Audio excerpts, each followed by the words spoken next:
2025 June മാസം 1-ാം തീയതി ഞായറാഴ്ചയിലെ ദിവ്യമന്നായുടെ ധ്യാന ചിന്തകളിലേക്ക് എല്ലാവരെയും സ്വാഗതം ചെയ്യട്ടെ.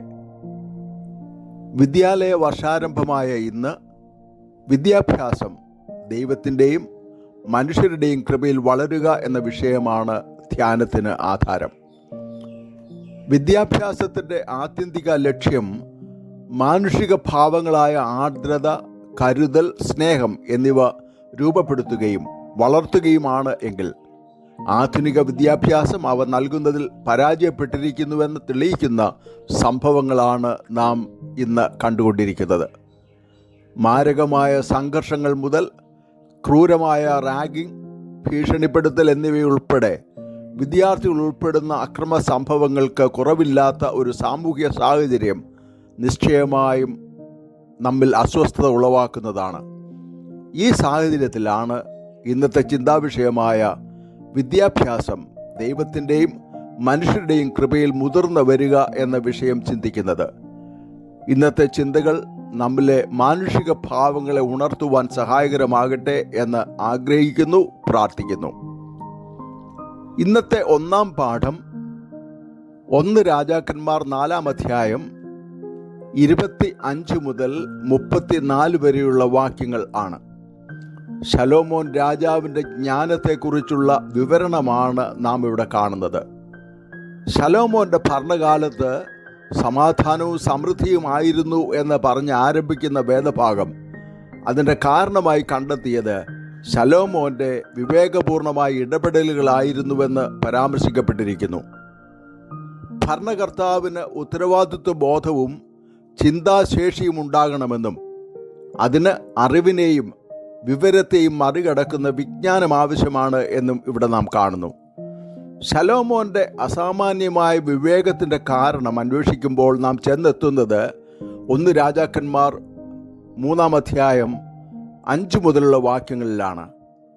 ശലോമോനിൽ പ്രീതനായ യഹോവ അവനോട് വരം ചോദിക്കുവാൻ ആവശ്യപ്പെടുമ്പോൾ തൻ്റെ അപ്പനായ ദാവീദിന് നൽകിയ കൃപയും ഗുണവും ദോഷവും തിരിച്ചറിഞ്ഞ ദൈവജനത്തിന് ന്യായപാലനം ചെയ്യുവാൻ വിവേകമുള്ള ഒരു ഹൃദയവും നൽകണമേ എന്നായിരുന്നു.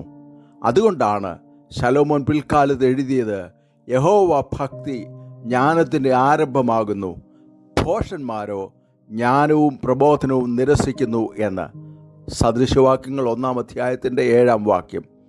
വിജ്ഞാനമില്ലെങ്കിൽ എന്തൊക്കെ ഭവിഷ്യത്തുകൾ ഉണ്ടാകും എന്നതിന് വർത്തമാനകാലത്ത് ഉദാഹരണങ്ങൾക്ക് പഞ്ഞമില്ലല്ലോ. വിശുദ്ധ യാക്കോബ് എഴുതിയ ലേഖനം 1-ാം അധ്യായം 1 മുതൽ 8 വരെയുള്ള വാക്യങ്ങളാണ് ഇന്നത്തെ 2-ാം പാഠം.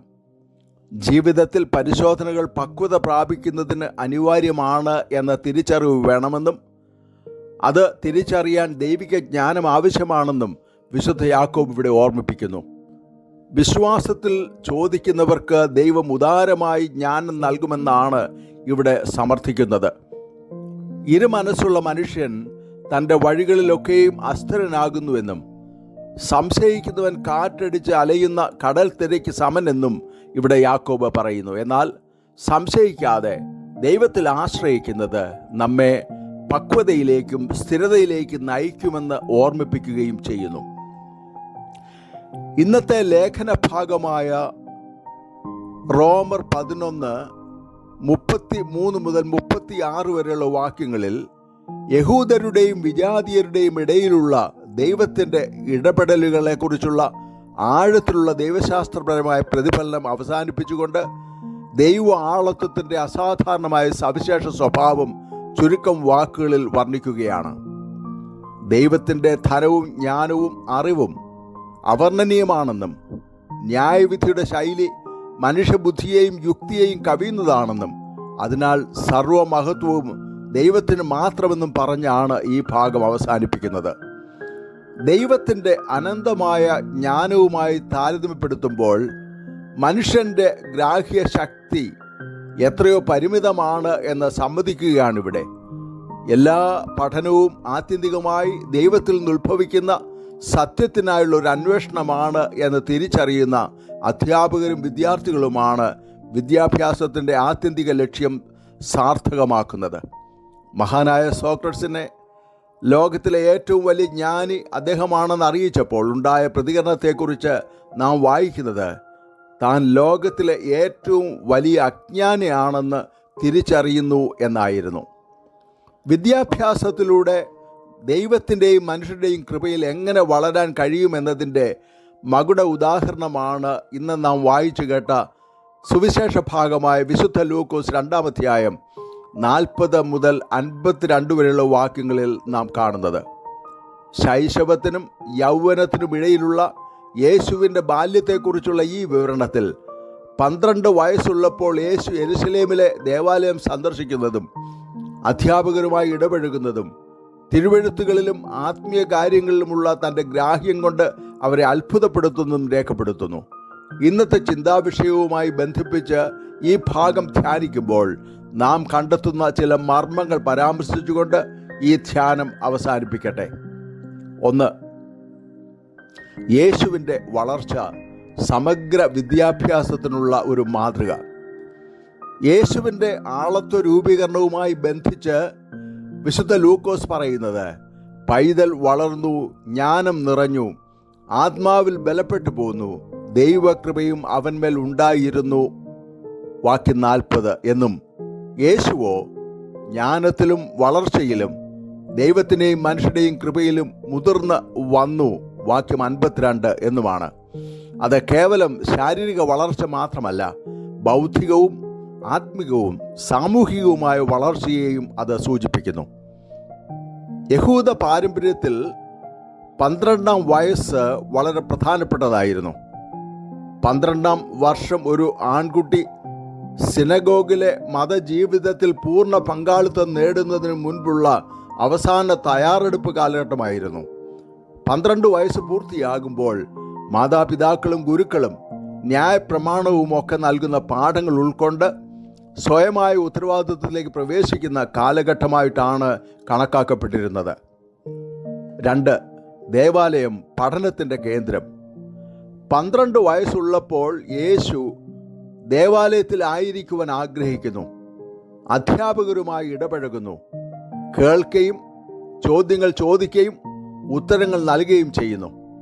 എല്ലാവരും അവൻ്റെ ഗ്രാഹ്യശേഷിയിൽ അത്ഭുതപ്പെടുന്നു, വാക്യം 46-47.